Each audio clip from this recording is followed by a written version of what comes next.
So we want to use the example of Blueface and Chrisean Rock. Just kept seeing the name all over the timeline and the news feed and the social media feed and all that. And I had to Google it to see who they were.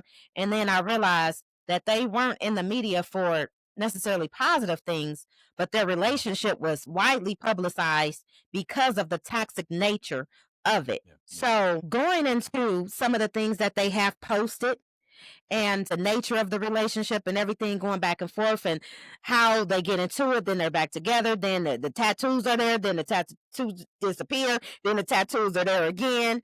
There's a lot of components to that. What the public and what we all saw was the repeated cycles of the intense public fights, the dramatics, the social media posts, the emotional vitality, and on again, off again behavior.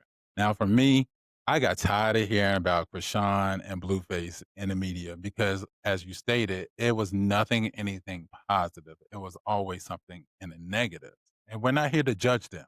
We're just showing you points that has been publicized and things that you can notice that's top tier of a toxic relationship. And so there's two lessons that we can learn from this example. One is public drama is not equal to relationship health.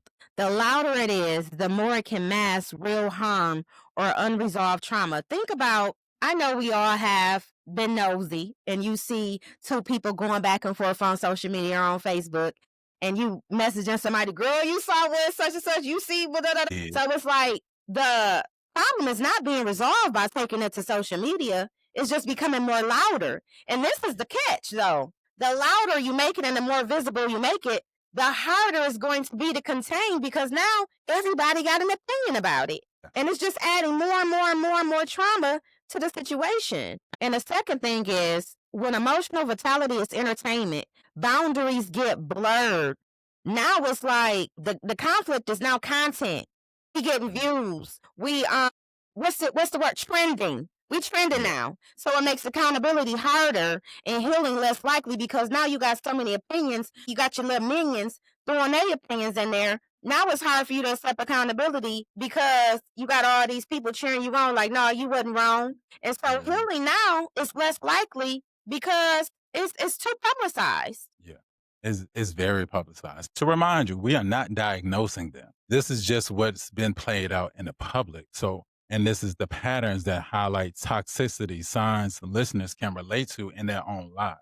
We're human, right? We don't want to envision ourselves as being in that situations. Maybe there is some similarities between me and Krishan and Blueface in this Yeah. relationship because I'm so in it. I'm so used to being in it. I don't see the signs. I don't see none of those things because now it's become normal. I'm normalizing the chaos.